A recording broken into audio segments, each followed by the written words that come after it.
Olá, você que nos assiste, está começando agora mais um episódio do nosso podcast Interior Baiano Notícias, que, além de portal, tem o compromisso de 2 vezes por semana trazer convidados super especiais para falar sobre economia, saúde, educação e, principalmente, sobre política. Eu me chamo Bianca Chagas e ao meu lado ele, Wilson Júnior. Olá, Bianca. Olá, você que acompanha o podcast Interior Baiano Notícias. Só um spoiler. Do nosso convidado de Vamos hoje. falar sobre direito à cidade, fundamentos do direito à cidade, sobre desenvolvimento e planejamento urbano e muitas outras coisas. Sim, o nosso convidado de hoje é daqui de Vitória da Conquista, é o professor Cláudio Carvalho e eu vou apresentar um pouquinho sobre ele para vocês. Doutor em Desenvolvimento e Planejamento Urbano, o professor é titular de Direito Ambiental, Urbanístico e Agrário na Universidade Estadual do Sudoeste da Bahia, a UESB, e também coordena o Observatório das Cidades, Políticas Públicas e Movimentos Sociais e ainda integra o Núcleo de Assessoria Jurídica Alternativa, a NAJA. Suas pesquisas envolvem temas como mobilidade urbana, moradia, violência e a participação popular como demonstração do direito.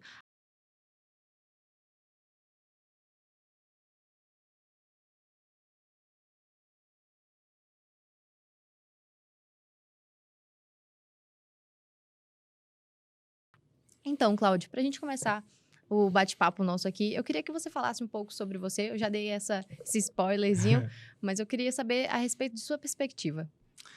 Olha, eu sou um conquistense do bairro Brasil, um bairro densamente povoado, mas que nasceu em São Paulo na década de 70, portanto, já remete aí uma lógica de deslocamento forçado. Meu pai é pernambucano, minha mãe é baiana daqui, de Vitória da Conquista, e que desde a sua infância e adolescência se viu cercado por essa questão da cidade. Eu, desde pequeno, tinha com minha mãe, ao deslocar a cidade, ela falava assim, vamos à cidade, quando nós íamos ao centro de Vitória da Conquista. Então, isso sempre me perseguiu, o morar na não-cidade, a lógica de divisão territorial em função da Rio Bahia, e que fez com que essa questão de vida, de existência cotidiana, me lançasse justamente a pesquisar essa questão. Voltei para São Paulo para estudar no meu mestrado, retornei para a Vitória da Conquista, e desde então essa é a minha tônica, a minha existência cotidiana é pensar a cidade, viver a cidade e ocupar a cidade. Essa parte da vida acadêmica, da aula, professor, vem desde sempre? Já ali na adolescência já falava assim, quero estar lá na sala de aula ou foi por acaso? Pois é, não foi por acaso não, Wilson, Bianca, quem nos acompanha. Eu tive uma professora que ela está viva, tá aqui, de Conquista, chamada Ione Góes, professora de História, e uma outra professora de Geografia chamada Abigail, Big, conhecido como Big na cidade.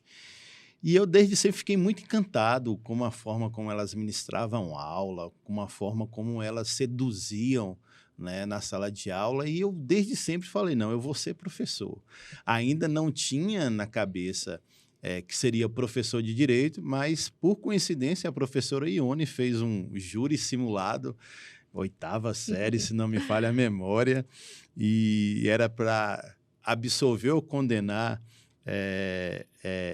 a revolta dos Búzios, né? Os revoltosos da revolta dos Búzios, e eu participei e eu fiquei seduzido pelo direito naquele momento. Desde então, quando ingressei na graduação, eu montei minha vida acadêmica para ser professor.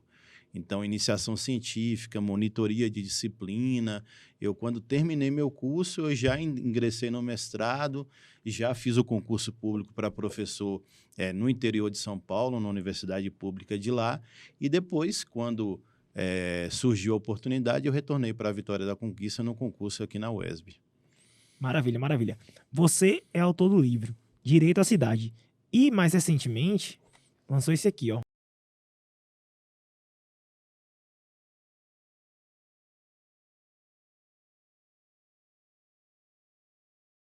Raoni Rodrigues, não é isso?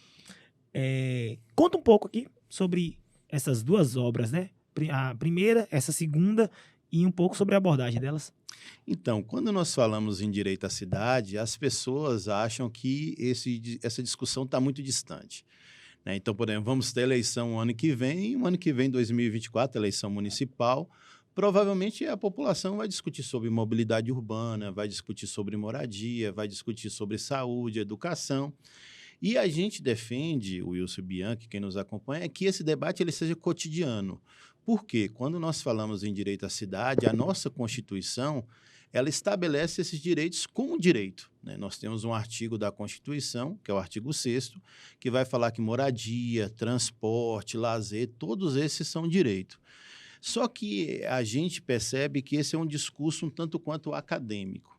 Então, o que nós fizemos no primeiro livro e no segundo livro, né? O Direito à Cidade, agora Fundamentos do Direito à Cidade, foi tentar justamente aproximar o debate da população comum. Eu julgo, o Wilson Bianchi, por isso que eu trouxe para vocês o livro, que vocês terão facilidade de ler o livro, porque a gente fez todo um trabalho de aplicação de questionário depois que o livro... Porque a gente do direito acha... Eu ia falar isso, não está cheio de juridiquês. Não, pois é, estava na primeira versão. Aí eu acho que aí é a versão 10ª do livro. Então, o que aconteceu? A gente pegou o livro, que é aquele que está na nossa cabeça. E aí depois, como a intenção era democratizar o debate... Uma abordagem mais popular, Uma né? abordagem mais popular, justamente, Bianca. A gente aplicou um questionário em associação de moradores, em ocupações, com amigos da gente de outras áreas. E tinha expressões que para a gente era comum, mas que para a população em geral, né, era desconhecida, é o juridiquês. Ou um assunto que para a gente achava que era muito importante, mas para essa abordagem justamente de seduzir o leitor, a leitora, não era importante naquele momento. Então, é um processo doloroso, né, porque você vai ter que cortar, você vai ter que substituir. De repente, você tem uma palavra que você gosta mais, mas você tem um sinônimo que é muito mais palatável para a população em geral. E aí, tempo de leitura, quanto tempo de leitura a pessoa levou para fazer? E aí a gente chegou a essa versão final, né, que é dividida em duas partes. A primeira parte, que é eminentemente teórica, que a gente vai justamente explicar essas características do direito à cidade. E uma segunda parte que é prática, que a gente vai explicar a partir de situações concretas, de estudos concretos, plano diretor urbano, estatuto da cidade, gentrificação, que é uma coisa que tem ocorrido aqui em Vitória da Conquista com o Vila América, que depois a gente pode debater mais. Enfim, é uma obra que a gente tem tido uma aceitação muito grande do público em geral, que não é somente para o público do direito, é para a população que deseja realmente ocupar a cidade. Só um parênteses, viu, Bianca? Gente, isso aqui é Interior assinado, Baiano, viu? ó. Assinado. Dedicatória. E aqui tudo. na descrição nós vamos colocar a forma de você que está assistindo ter Adquirir acesso, também. adquirir o seu exemplar, porque esse aqui já é nosso. Aqui a redação aqui vai fazer um sorteio e ver quem lê primeiro. Acho que sou eu, E né? depois fazer o rodízio. Ordem alfabética inversa, o W. Oxi, começa comigo, viu, gente? Ó, então, já pegando o gancho, a gente está falando sobre o direito da cidade. Como o senhor trouxe essa abordagem da gente poder disseminar um pouco esse conhecimento que é pouco visto na mídia com o livro, eu queria saber se você teria outras ideias ou sugestões, opiniões de como esse debate podia estar sendo ampliado para a sociedade.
E você vai ver uma série de músicas.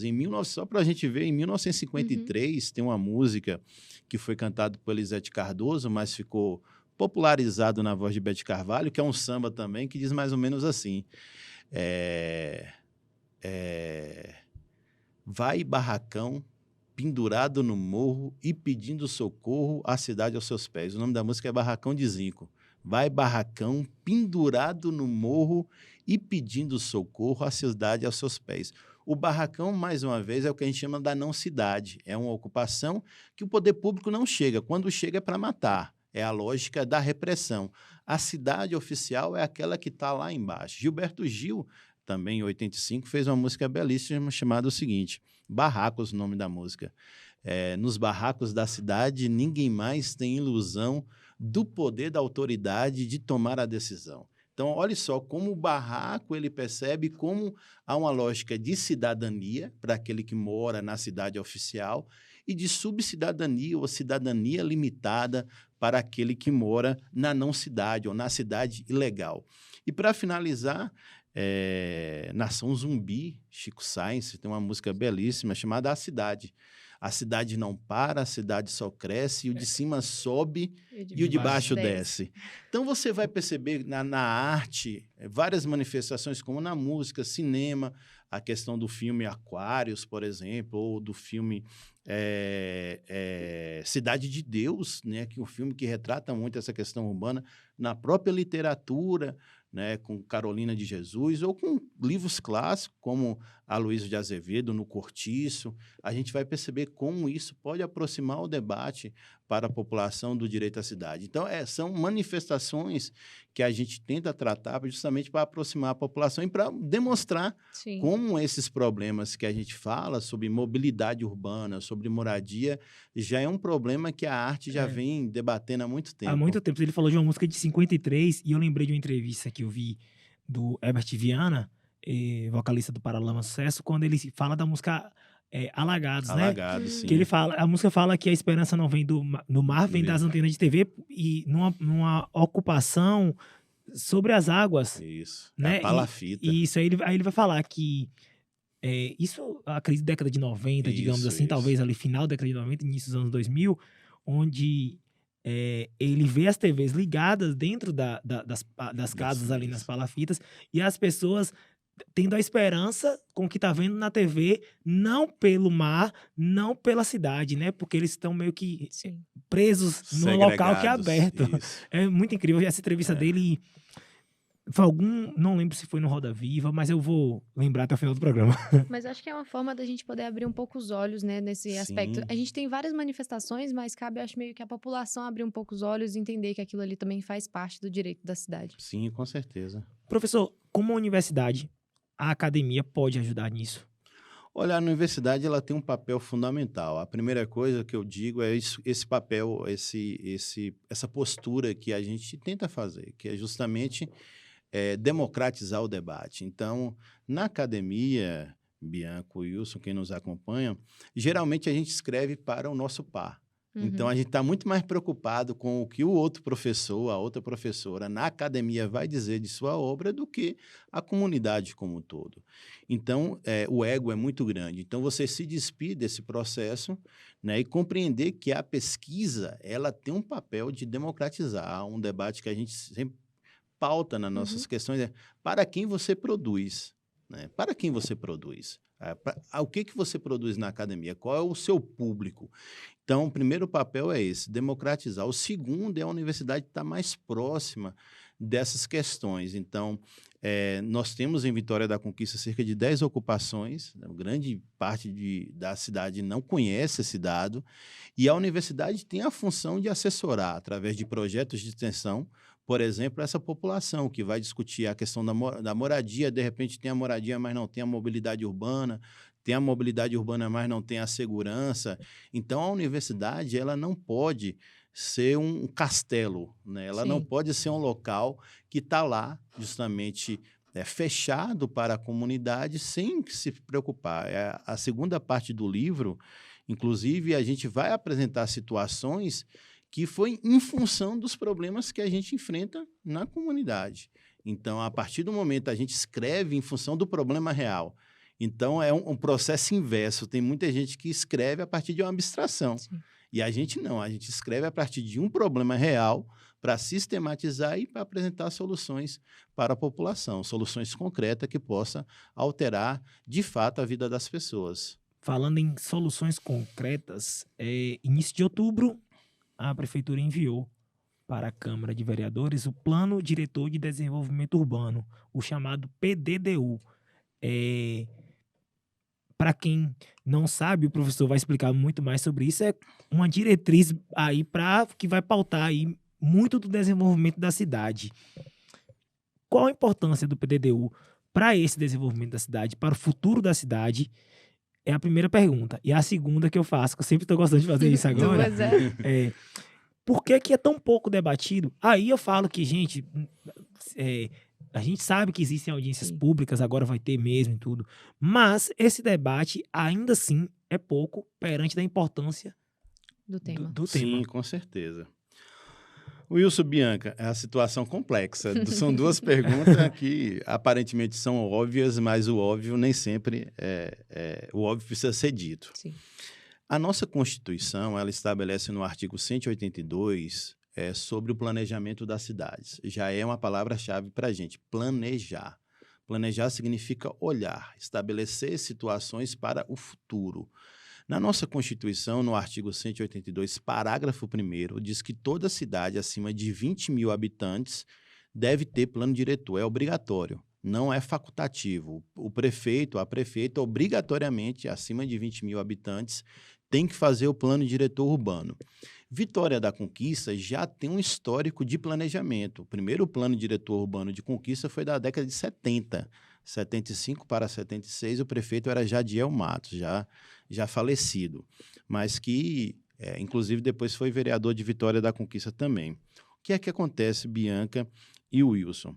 A Constituição, ela não foi autoaplicável. Ela deixou um parágrafo lá que falou que precisava uma lei federal detalhando, né, como que seria o plano diretor urbano, né, quais são os instrumentos do plano diretor urbano. Essa lei ela só veio em 2001.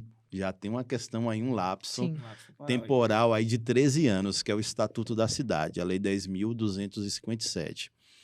Pois bem, essa lei deu um prazo para 5 anos, todos os municípios nessa situação, acima de 20 mil habitantes, mesmo que já tivesse plano diretor urbano, se adequasse à lei, né? 5 anos. Aconteceu que, ao final dos 5 anos, ainda teve que prorrogar por mais 2 anos, que teve prefeituras que não cumpriram o prazo. Tem um detalhe importante, Bianca e Wilson, quem nos acompanha. Se não fizesse o plano diretor urbano, ia incorrer em um processo de improbidade administrativa. Significa que o prefeito, a prefeita, poderia responder a um processo. Pois bem, Conquista fez seu plano diretor em 2006. Né? Na época, o prefeito era José Raimundo Fontes. Acontece que esse plano diretor urbano, para quem está nos acompanhando, muita gente acha que é só um instrumento técnico, né, que vai dividir a cidade segundo a sua funcionalidade, o que é zona residencial, o que é zona comercial, e mas não só. O plano diretor também é um instrumento político. Ele determina, por exemplo, o processo de quais são as avenidas prioritárias. Então, por exemplo, a Avenida Olívia Flores, né, que foi duplicada, arborizada, e tem uma ciclovia que foi construída no meio do nada. Inicialmente, hoje, se a gente for analisar, a maior parte ainda está no meio do nada. Quem foi que decidiu isso? Foi o plano diretor urbano. Por que isso é importante? Porque esse vetor de crescimento com essa avenida valorizou muito aquela área. Quando a gente pega a Avenida Perimetral, que é um semianel, né, que ele corta parte da cidade. 13 quilômetros. Ele é para nascer, finalizar na Olívia ou na Lagoa das Abateias, dependendo aí da perspectiva de cada um. Mas olha só, a primeira parte que foi finalizada foi justamente na parte que tem a menor densidade demográfica, que foi do Boa Vista, 3 quilômetros. Mais uma vez, uma avenida dupla, com ciclovia arborizada, que custou 60 milhões.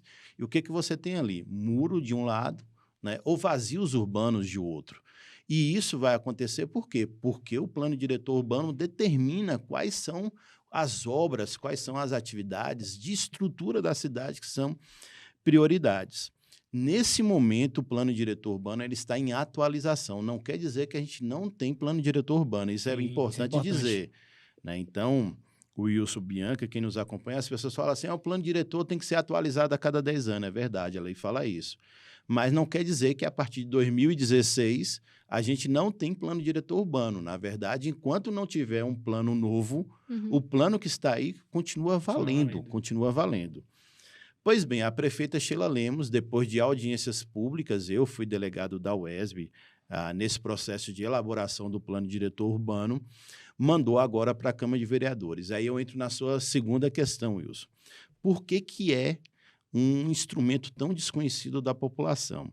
Eu costumo falar, e falo também no livro, que é o que nós chamamos de plano discurso. Não é só Vitória da Conquista, não. Eu queria deixar isso bem claro. Todas as cidades brasileiras, elas estruturam hoje o plano diretor urbano como um plano discurso. É uma peça de ficção.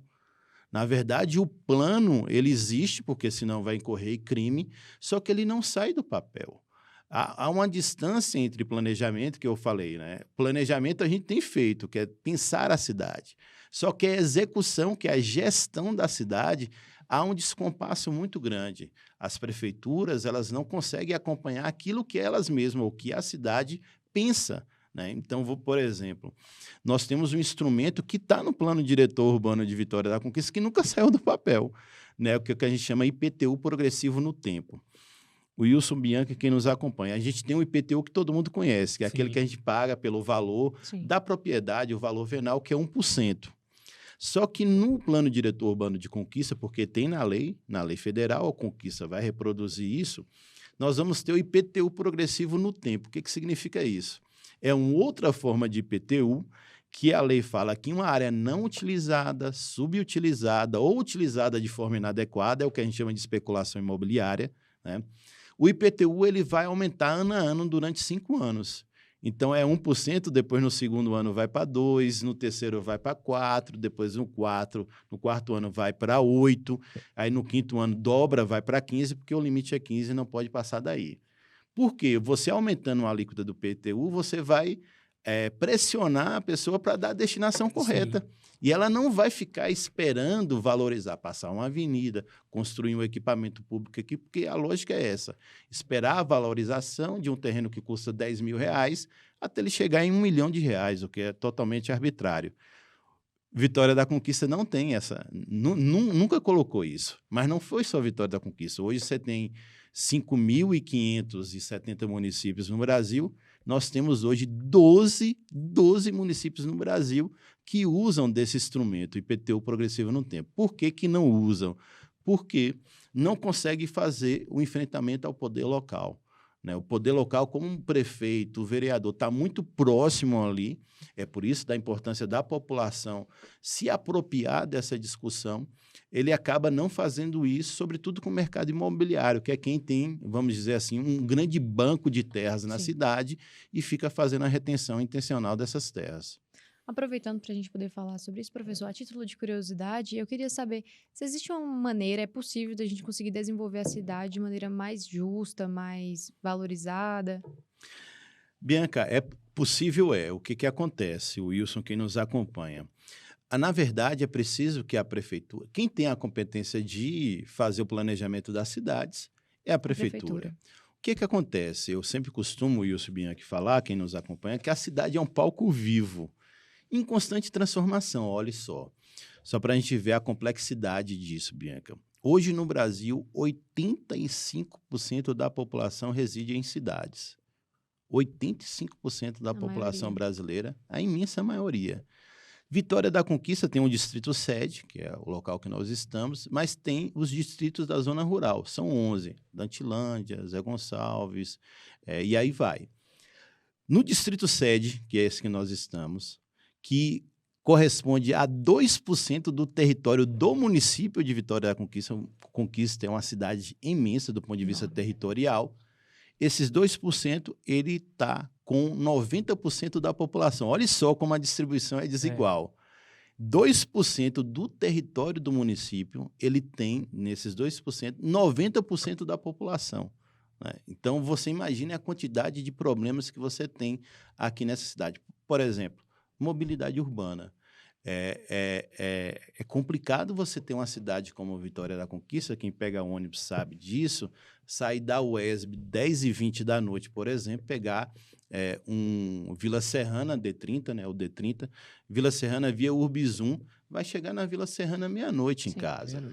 Por quê? Porque a frota é diminuta, a demora é muito grande e, o que é pior hoje, você tem um sistema alternativo, um sistema clandestino que não cumpre com os requisitos legais. Eu não sei se vocês, o Wilson e Bianca, já tiveram a oportunidade de pegar uma van Já, dessas. bastante. E é uma aventura. É uma aventura. Você percebe que você não tem Sim. segurança, Nenhuma. você não tem as gratuidades. E nós estamos falando de uma cidade de 370 mil habitantes. É uma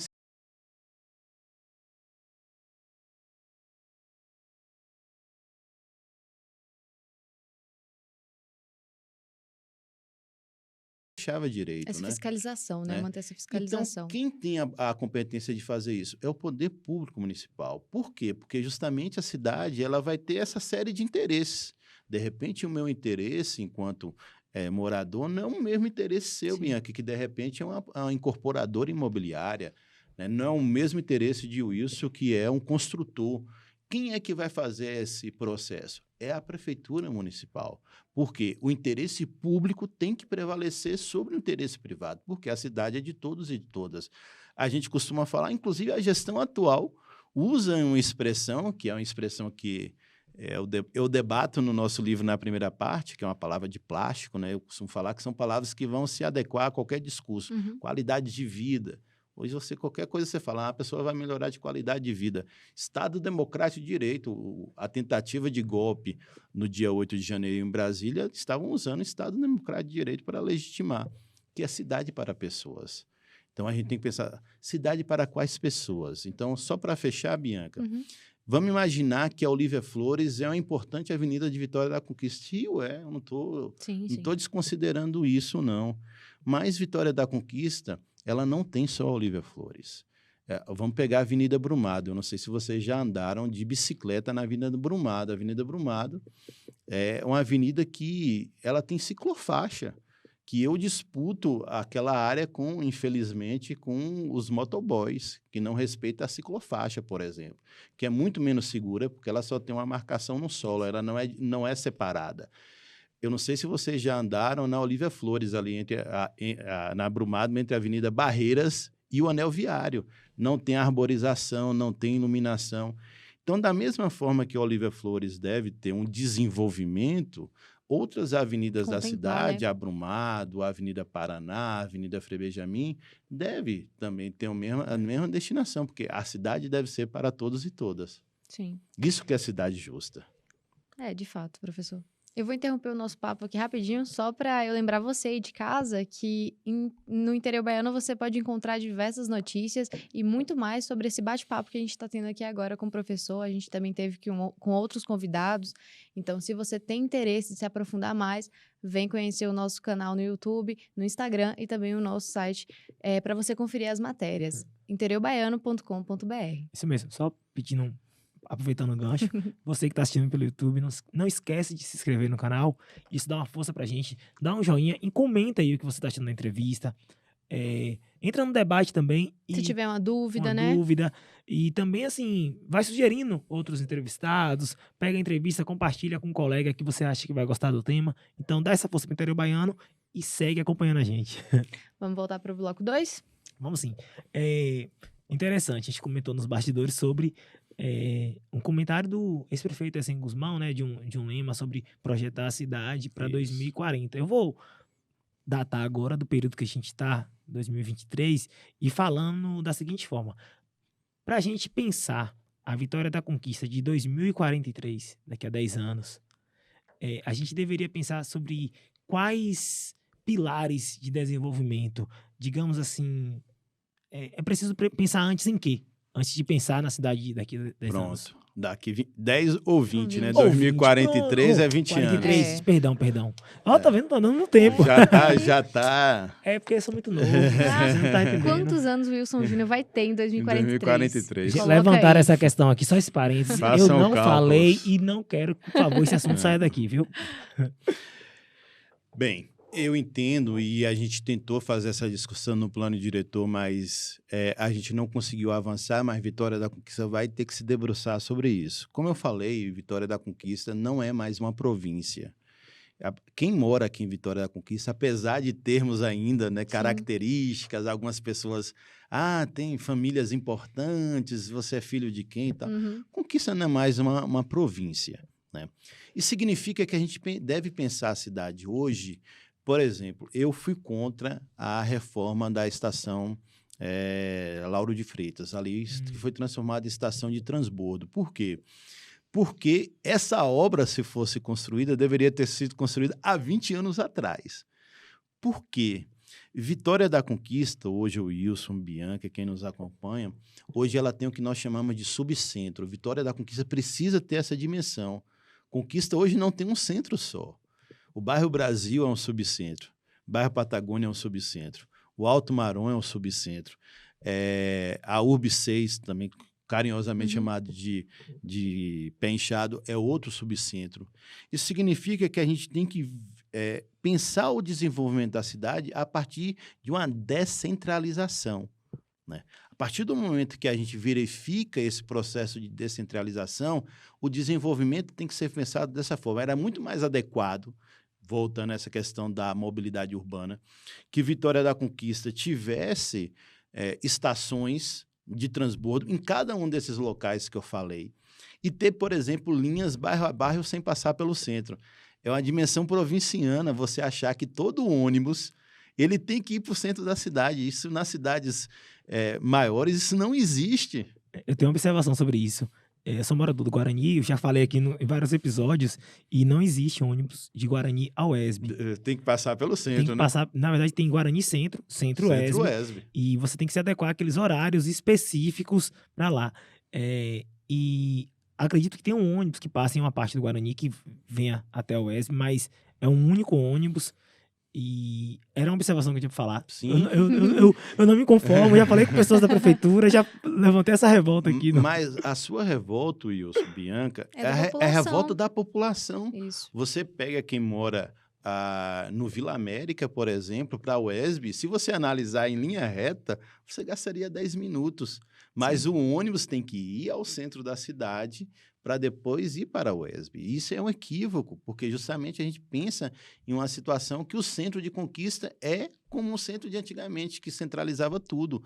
Hoje você tem autonomia. O bairro Brasil é um bairro autônomo. Sim. Patagônia é um bairro autônomo, Alto Marom, Guarani é um bairro autônomo. Então, a primeira coisa que a gente tem que pensar é justamente pensar em subcentros e pensar que Conquista não é mais oeste e leste. Você já tem consolidado o sul de Vitória da Conquista. Então, quando você pega toda a área, como eu falei, do Pé Inchado, do próprio Bela Vista, ali já está consolidado. E o norte de Vitória da Conquista. Você pega a questão da Lagoa das Flores, que já é zona urbana de Vitória da Conquista, você já tem que pensar a Vitória da Conquista a partir de 4 quadrantes. A partir desse momento, você vai começar a descentralizar. Por que eu falo isso, Bianca e Wilson? Porque todos os equipamentos urbanos de Vitória da Conquista, na sua grande maioria, estão centralizados na parte leste da cidade. Isso é um equívoco muito grande. Então, você pega o SEMAI. Por que o SEMAI está na Olívia Flores, um equipamento que quem usa é a grande parte da população da Zona Oeste, que tem a maior densidade demográfica, e um equipamento de saúde pública está na Avenida Olívia Flores. Aí você pega o que eu chamo de complexo judiciário, porque é um complexo. Você pega a Justiça Federal, Defensoria Pública da União, Ministério Público, Defensoria Pública do Estado, Justiça do Trabalho, tudo no mesmo local. Tudo na Olívia Flores. Você não descentraliza. O SAC está na Olívia Flores. O SAC mudou e há um problema hoje, Bianca, Wilson, que as cidades, Paris está fazendo isso, Nova York está fazendo isso, né? Vitória da Conquista fez um arremedo com ônibus, que é essa lógica dos 15 minutos. né, que é uma discussão que a ONU tem feito, que a pandemia trouxe, que é justamente cidade sustentável, que é você ter moradia, trabalho, lazer, educação, tudo no mesmo território, a uma distância máxima de 15 minutos andando a pé, né? E quando você faz isso,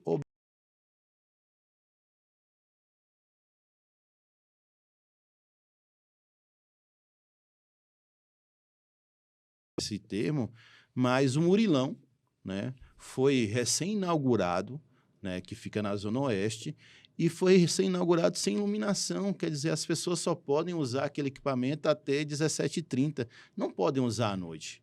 Para mim, isso é uma discriminação territorial, porque aquele equipamento está lá no Bruno Bacelar, ele não deveria ter a mesma infraestrutura que o estádio Lomanto Júnior, o próprio Edivaldo Flores, que é dotado de iluminação, as pessoas jogam ali durante a noite. Então, para mim, crucial, o Wilson Bianchi, é Conquista analisar a questão do seu planejamento territorial. A partir do momento que você analisar o planejamento territorial, consequentemente, analisar de maneira concreta a sua gestão, a descentralização. Por quê? Para fechar, nós temos que combater homogeneização de vizinhança e segregação socioespacial. Não é à toa, quando a gente passa na Olívia Flores, quando eu vou para a UESB, vocês também é só começar a olhar mais como o mercado imobiliário usam propagandas em outdoor. Venha morar na Olívia Flores, venha morar perto de tudo. Perto de tudo para quem? Se você analisar... Fica esse questionamento, Fica esse questionamento, perto de tudo para quem? Então, é preciso que o poder público municipal descentralize. E aí, para quem nos acompanha, Bianchi e Wilson, tem uma questão aí fundamental para a próxima gestão, que é a área do aeroporto. A gente não conseguiu avançar do antigo aeroporto. Né? A gente não conseguiu fazer um debate. O plano diretor, isso eu vou chamar a atenção, elegeu ali um corredor, né, ecológico de educação, porque você tem 2 parques ali. Nem todo mundo sabe. Sim. Você tem o parque do Jurema e o parque das Bateias, Parque Urbano Lagoa das Bateias, que está sendo revitalizado. Imagine só, Bianchi e Wilson, a população de Conquista, se a gente construísse naquela área, inclusive aproveitasse aquela pista para a área de lazer, de Cooper, de corrida e tudo mais, e construísse ali uma biblioteca pública, um teatro público, uma piscina pública, uma área ali múltipla, né? Você ia revolucionar aquela área ali, tanto o bairro Brasil, Patagônia, Cagia, bairro Alegria, você ia transformar aquela área ali com equipamento sofisticado como esse. Bom, aproveitando que a gente falou sobre gestão e projetou também futuras, eu queria trazer para a nossa gestão da prefeita Sheila Lemos e eu queria saber qual é a sua avaliação a respeito da gestão da prefeita. Olha, a prefeita Sheila Lemos, eu acho que tem questões positivas, né? Por exemplo, que vem desde a época da gestão do prefeito Ezen Guzmão, que é uma coisa que eu acho positiva, que é a diminuição de áreas de circulação de carro no centro. Então, você tem ali, por exemplo, a Travessa Góes Calmon, que era uma travessa motorizada que foi reduzida a calçadão. Você tem outra calçada ali, outra avenida próximo à estação Lauro de Freitas ali também, que foi transformada em calçadão também. Isso é muito positivo, né? Porque incentiva a população a transitar mais a pé na cidade, o olhar da população ele é muito mais aguçado.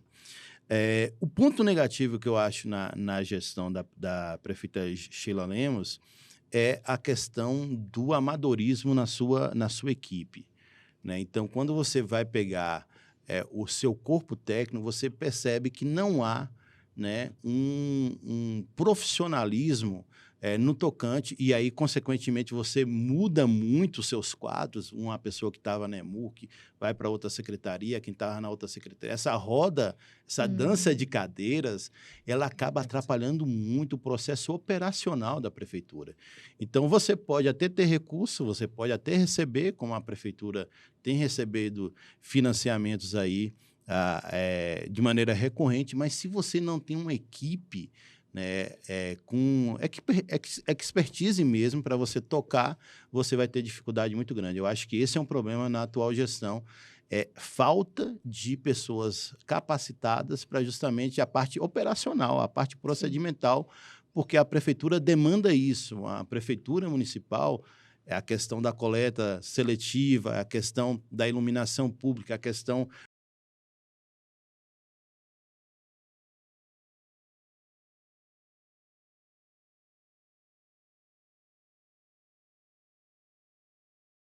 né, que, na verdade, você tem uma gestão ineficaz. Muita gente fala, eu escuto bastante esse comentário e aqui em algumas entrevistas A gente já escutou também. escutou também questões sobre das mais diversas. Uma que eu escutei foi assim, a Conquista anda independente de gestão, Conquista tem a povo fala em vocação natural, né, para que a iniciativa privada investe. Eu queria que você falasse um pouco sobre o que você pensa a respeito disso. Muita gente acha que, às vezes, o poder público deve se limitar a determinadas ações. Como você encara isso? E até alguns comentários que falam assim, que a Conquista, independente de gestão que entra, a iniciativa privada investe na cidade e anda sozinha.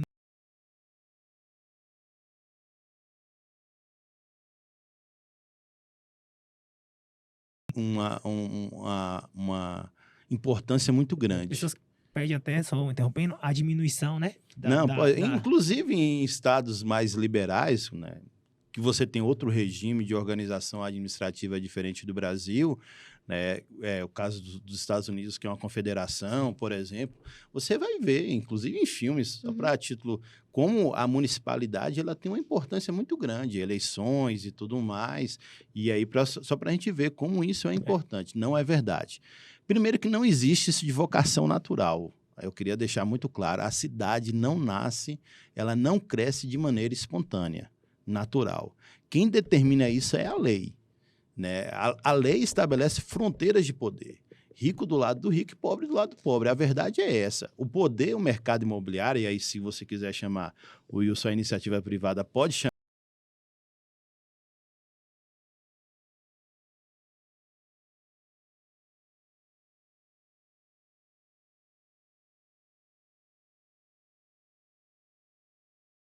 A partir dos seus interesses, né? Dos conjuntos.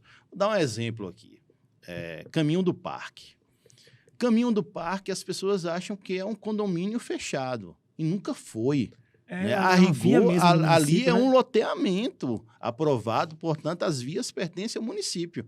Nós temos uma lei federal, a 6766 de 79, que aprova o que é um loteamento e, a partir do momento, as vias pertencem ao município. Enfim, agora, em 2017, houve uma alteração no governo de Michel Temer, dessa lei federal, que aprovou o que a gente chama de loteamento de acesso controlado, que é a possibilidade de você colocar a cancela, coisa que o valha, mas precisa de uma lei municipal que Conquista até hoje não tem.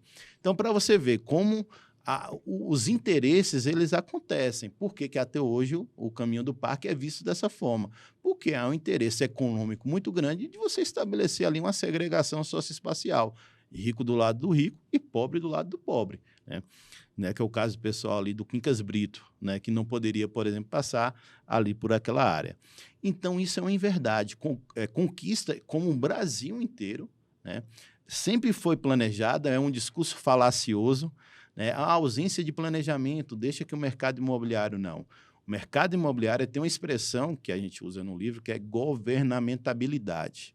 O que significa isso? Que o poder público age a partir da lei, a partir dos interesses da iniciativa privada, porque a iniciativa privada não pode elaborar leis. Sim. Quem faz isso é o poder público. Então, o que ela faz? Ela faz uma pressão muito grande. Vou dar outro exemplo aqui. O chamado Candeias 2, que é a área ali do shopping Boulevard até a área da universidade. Ali naquela área, não sei se vocês perceberam, Wilson, Bianca, ela só começou a ser verticalizada agora. Se a gente for analisar a quantidade de prédios. Por quê? Porque ali, inicialmente, o que a gente chama de coeficiente de aproveitamento, é um pouco técnico falar isso, agora, mas é quanto você pode construir com o terreno que você tem. Em síntese, seria isso. O potencial construtivo que você tem. Ali era que era menor, e depois o mercado imobiliário pressionou para a alteração e permitiu que você verticalizasse. Então, sai de baixo. Ali agora vai ser um prédio atrás do outro, né? Então, essa lógica, ela acontece por quê? Porque o poder imobiliário ele está pressionando. Aí, volto a dizer, o poder público não pode ficar a reboque do mercado imobiliário, porque tem outra parte da população. Então, volto a dizer, se você fica, na verdade, a reboque do mercado imobiliário, o mercado imobiliário vai ditar como a cidade vai crescer. E o poder público não pode ficar subjugado à força econômica desses grupos, porque tem uma população muito maior que depende do poder público. O caso, por exemplo, das chuvas de Vitória da Conquista, só para fechar, e aí para você ver como não é natural, não é? Lagoa das Flores, de maneira recorrente, quando tem chuvas fortes, torrenciais em Vitória da Conquista, passa por um processo de alagamento. E aí o que a prefeitura faz? Coloca uma bomba lá na última chuva, a bomba quebrou e a prefeitura deixou a população lá 3 meses com a bomba quebrada, né? Imagine se fosse na Olívia Flores. Será que a prefeitura ia tomar a mesma postura? Não, porque o mercado imobiliário pressiona. Olha, aqui não, aqui é o portal da cidade, né? Não podemos deixar dessa forma. Então, é uma inverdade disso. Então, eu acho que o poder público ele tem um papel fundamental em qualquer cidade brasileira. Em Vitória da Conquista não é diferente. O que acontece, só para fechar, é que Vitória da Conquista hoje tem um capital que é externo. Então, nossas pesquisas quantificam isso. Até um tempo atrás, Conquista tinha um capital eminentemente daqui, do café, por exemplo, das famílias mais ricas. Hoje não. Conquista ela conseguiu atrair um capital externo muito grande e isso faz uma pressão muito grande ao poder público, mas cabe a ele, justamente por ser o poder público, ditar as regras do jogo. Esse regramento. Bom, então a gente vai começar a entrar aqui agora na parte mais eleitoral. Eu queria saber... as últimas eleições que a gente tem tido foram muito polarizadas. Sim. Eu queria saber, assim, para 2024, o senhor acha que a gente vai continuar nesse cenário polarizado ou a possibilidade de uma terceira via? Olha, Bianca, Wilson, quem nos acompanha, nós vamos continuar no cenário polarizado. Não há possibilidades no jogo eleitoral para uma terceira via, pode até ser lançada. Por quê? Por que isso acontece? Primeiro, Sheila Lemos, ela já vai, apesar de ter uma avaliação não muito boa, mas é indiscutível que ela tem a máquina na mão. A máquina é a máquina. Então, quando você tem um ano eleitoral, né, a máquina funciona, e funciona muito bem, numa velocidade estonteante, né? Ela tem grupo, né? Ela tem pessoas que hoje estão ligadas a ela, né? Então, ela tem um conjunto de partidos, né, que vai, dependendo do vice aí, da sua capacidade de fazer as articulações, ela vai ter um potencial de tempo de TV muito bom, né? Isso aí é indiscutível.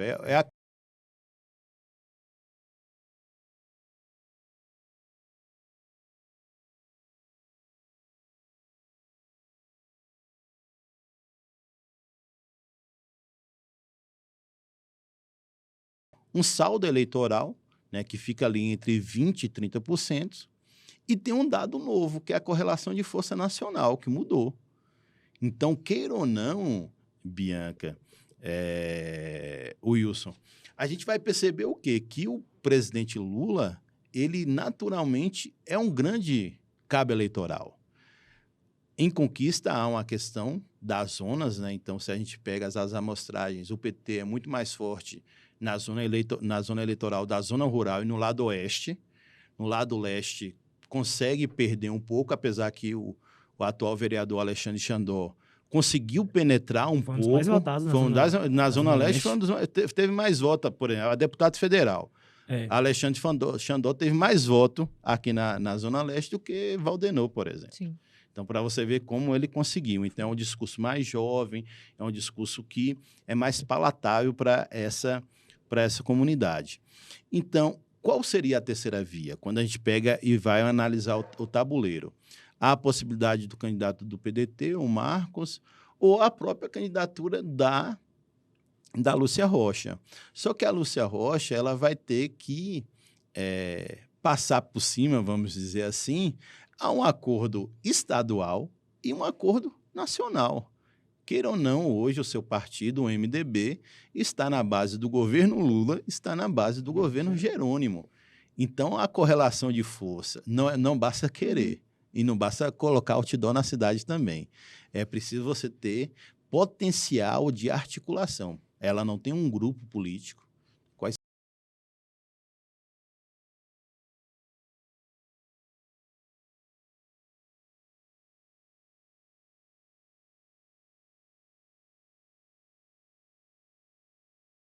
conquista nas últimas eleições presidenciais tem demonstrado isso, né? Uma divisão de votos entre a esquerda e a direita. A conquista tem uma direita conservadora muito forte, né? E eu acredito que vai ser polarizado e vai ser uma campanha muito difícil, tanto para a reeleição de Sheila como para a eleição de Valdenor. A gente está caminhando para a reta final do bate-papo. Ainda não acabou, mas a gente tem chegando, na verdade, em uma das perguntas mais aguardadas do Que interior não ia baiano. ser diferente, viu? Para o senhor, não vai poder É fugir. professor, ele tá acostumado aí, já sabe dar nota tranquilamente. Professor, se você fosse dar uma nota, depois de tudo, a gente já falamos muito aqui sobre.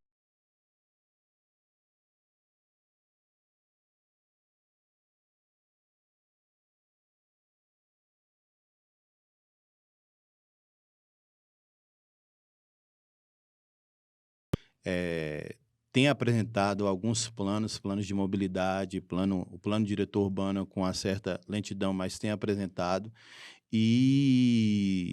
mas ao mesmo tempo ela não consegue ter uma operacionalidade na sua gestão. Então, nota 5. É isso aí, nota dada. Certinho. Bom, antes da gente começar o próximo bloco, vou lembrar você aí de casa, tá? Se você tá gostando do nosso bate-papo aqui com o professor Cláudio, você pode conferir isso e muito mais no nosso canal no YouTube, Interior Baiano. É isso aí. E também, você que quer ficar por dentro dos desdobramentos dessa matéria e de tudo que está acontecendo na cidade e na região, interiorbaiano.com.br. Não deixe de acessar, porque no site Interior Baiano você vai ter o acesso a todos os podcasts, a matérias sobre os bastidores da política de Vitória da Conquista e da região. Tem pesquisa de várias cidades, pesquisa em Encruzilhada, pesquisa em Nicim de Almeida, que a gente tem. A equipe do Interior Baiano não para, tem acesso a tudo e bota tudo lá. Então, fica de olho. Tem levantamento sobre prováveis junção de candidaturas em conquista. Então, tá tudo lá. Não esquece, E não. lembrando, viu? Nós postamos todas as semanas 2 podcasts por semana, tá? Então, na terça e na sexta-feira. Então, você pode ficar acompanhando semanalmente. É isso aí. Ó, o pessoal geralmente assiste aleatoriamente. Sim. Mas saiba que terça e sexta é dia certo. Se você chegar aqui na sexta-feira à noite, vai ter episódio novo. E na terça-feira também vai ter episódio novo. Coloca na sua agenda. Vamos lá? Vamos começar o próximo bloco? Então, professor Cláudio, é o seguinte. Nós temos um quadro aqui que é o nosso bate-bola. Nesse quadro, nós temos 8 nomes da política da região, né, de Vitória da Conquista, de estadual também, no âmbito estadual, e no âmbito federal. Certo. Nós pedimos, normalmente, uma definição da pessoa em uma palavra ou numa breve frase. Então, para começar e para a gente ser direto, sem muita enrola, eu vou começar com o primeiro nome. Pode ser? Pode sim. Jerônimo Rodrigues. Um educador, Segundo nome, ACM Neto. um ditador, Zé Raimundo. um historiador, Sheila Lemos. uma lutadora, Valdenor Pereira. um administrador, Alexandre de Moraes.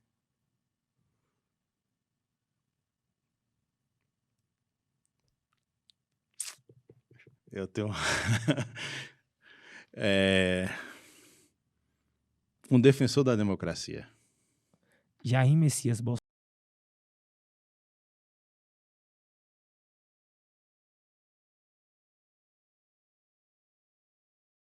Unidos, 8 nomes. Sempre falo, tem que aumentar no mínimo para Ah, 10, Eu só titubeei 15. nem Alexandre de Moraes, porque eu já tinha uma fase complicada com ele. Ah, Mas hoje eu já tá fiz. vendo?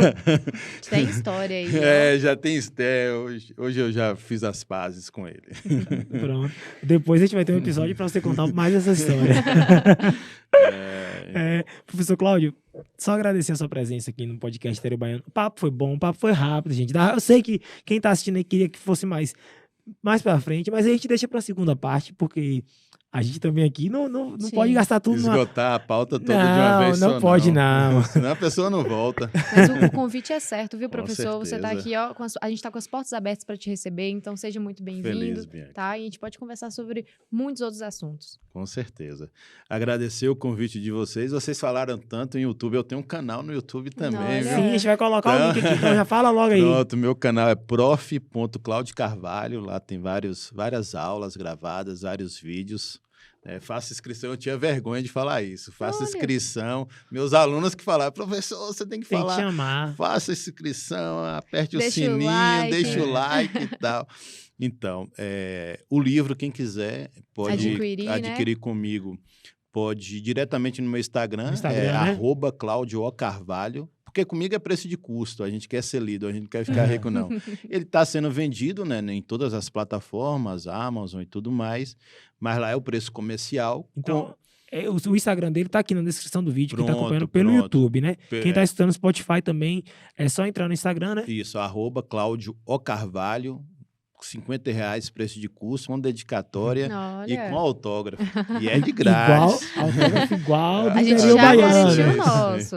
Agradecer novamente, gente. Uma felicidade enorme estar aqui com vocês, Bianco e Wilson. Um grande abraço a vocês e a todo mundo que nos acompanha. Muito Valeu. obrigada, gente, e até a próxima. Até a próxima, gente. Tchau, tchau.